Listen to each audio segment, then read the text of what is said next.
उत्तर प्रदेश के संभल में 24 नवंबर 2024 को हुई हिंसा को लेकर गुरुवार को पुलिस ने अदालत में 6 अलग अलग मामलों में चार्जशीट दाखिल कर दी है। पुलिस ने कुल दर्ज 12 एफआईआर में से 6 में आरोप तय कर दिए हैं। इनमें 208 लोगों को आरोपियों के तौर पर चिन्हित किया गया है। यूपी पुलिस की चार्जशीट कुल 4175 पन्नों की है, जिसमें कई बड़े खुलासे किए गए हैं। चौंकाने वाली बात यह है कि आरोप पत्र में पाकिस्तान से लेकर ब्रिटेन और अमेरिका तक का जिक्र मिलता है। तो ऐसे में आइए हम आपको बताते हैं कि आखिर संभल मामले में अब तक क्या क्या हुआ है, पुलिस ने मामले में किस तरह और क्या कदम उठाए हैं, कोर्ट में दायर चार्जशीट में हिंसा को लेकर क्या क्या नई बातें सामने आई हैं और इसके अलावा इनमें किन बड़े नामों का भी जिक्र हुआ है। पुलिस की तरफ से संभल हिंसा मामले में यह चार्जशीट 87 दिन के बाद दायर की गई है। हालांकि इससे पहले पुलिस ने एफआईआर में कई लोगों के नाम शामिल किए। संभल में जांच को आगे बढ़ाते हुए पुलिस ने कई अहम गिरफ्तारियां भी की। पुलिस ने 25 नवंबर से ही कई इलाकों में दबिश देकर हिंसा फैलाने वाले संदिग्धों को हिरासत में लिया। सीसीटीवी कैमरों के जरिए इन लोगों की पहचान की गई और उसके बाद उपद्रवियों के पोस्टर लगाकर इनकी गिरफ्तारी शुरू कर दी गई।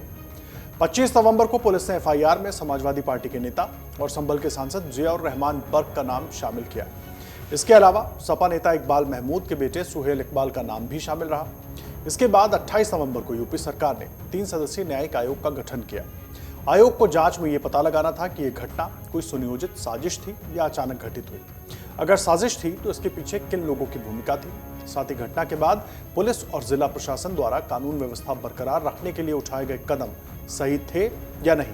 वहीं 29 नवंबर को सुप्रीम कोर्ट ने संभल ट्रायल कोर्ट को शाही जामा मस्जिद मामले में कार्रवाई को रोकने का निर्देश दिया। सुप्रीम कोर्ट ने कहा कि जब तक इलाहाबाद हाई कोर्ट सर्वे से जुड़े आदेश को चुनौती देने वाली मस्जिद समिति की याचिका पर सुनवाई नहीं कर लेती, तब तक इस मामले में कोई कदम नहीं उठाया जाएगा। इसके बाद यूपी सरकार की तरफ से गठित आयोग 3 बार संभल में जांच के लिए पहुंचा। इस दौरान यहां लोगों से लिखित बयान लिए गए। तीसरे दौर में आयोग ने सरकारी कर्मियों और अफसरों के बयान दर्ज किए। तो आइए अब हम आपको बताते हैं कि संभल हिंसा से जुड़ी चार्जशीट में क्या क्या है। उत्तर प्रदेश पुलिस ने कोर्ट में जो चार्जशीट दाखिल की है वो 4175 पन्नों की है। इसमें संभल हिंसा से जुड़ी कुल 12 एफआईआर में से 6 मामलों में आरोप तय हुए हैं। चार्जशीट में कुल 159 आरोपी बनाए गए हैं। बताया गया है कि इसमें से 80 आरोपियों को पकड़ा जा चुका है, जबकि 79 अभी भी पुलिस की पहुंच से बाहर है। फिलहाल जिन 6 मामलों में पुलिस ने चार्जशीट दाखिल की है उनमें से 4 मामले पुलिस और प्रशासन के अधिकारियों पर हमले से जुड़े हैं। वहीं एक केस पुलिस की गाड़ियों में तोड़फोड़ और आग लगाने से भी जुड़ा है।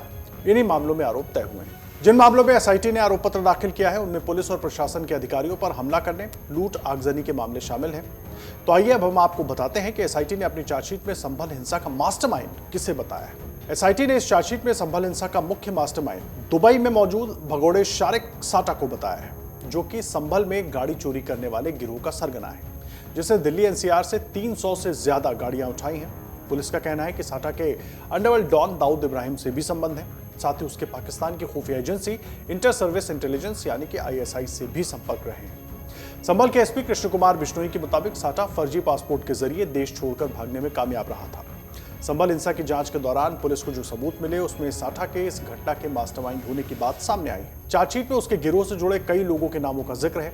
इनमें 2 बड़े नाम गुलाम और अफरोज के हैं, जिन्हें गिरफ्तार किया जा चुका है। उसने ही बताया कि शारिक साटा ने ही हथियार उपलब्ध कराए और बवाल करने के लिए कहा था। उसके इशारे पर पूरी घटना को बड़ा रूप देने का प्रयास किया गया। विष्णु शंकर जैन की हत्या करने की साजिश थी, लेकिन उसमें वो असफल रहे। एसपी ने बताया कि अब शारिक साटा भी बीएनएस की धारा 48 का आरोपी बन गया है। उसके खिलाफ भी कार्रवाई की जाएगी। भारतीय न्याय संहिता की धारा 48 के अनुसार भारत से बाहर रहने वाले किसी व्यक्ति को भारत में अपराध को बढ़ावा देने का दोषी पाया जा सकता है, और अगर वो भारत में किसी ऐसे काम को करने में सहायता करता है या उकसाता है जिससे यहाँ किए जाने पर अपराध माना जाएगा, वो धारा 48 के तहत आरोपी होगा। और जितना अपराध भारत में किया गया है उतना ही अपराध विदेश में बैठे आरोपी का माना जाएगा। इस चार्जशीट में सपा के नेता और संभल से सांसद जियाउर रहमान बर्क और विधायक इकबाल महमूद के बेटे सुहेल इकबाल के नाम भी शामिल नहीं हैं, जबकि घटना के बाद दर्ज हुई एफआईआर में इन दोनों के ही नाम शामिल थे। बर्क पर हिंसा से पहले भड़काऊ भाषण देने के आरोप थे, जबकि विधायक इकबाल के बेटे पर उस भीड़ का हिस्सा बनने के आरोप थे जिसने पुलिस पर हमला किया था और उनकी गाड़ियों में आग लगा दी थी। संभल एसपी के मुताबिक सपा सांसद और विधायक के बेटे के मोबाइल फोन से किए गए व्हाट्सएप मैसेज की जानकारियां मांगी गई हैं। इस मामले में और सबूत जुटाए जा रहे हैं। उन्होंने कहा कि आरोपियों की धरपकड़ के लिए अलग अलग माध्यमों का इस्तेमाल किया गया है। अमर उजाला जीवांजलि के सारथी की मदद लें और महाकुंभ में स्नान जरूर करें।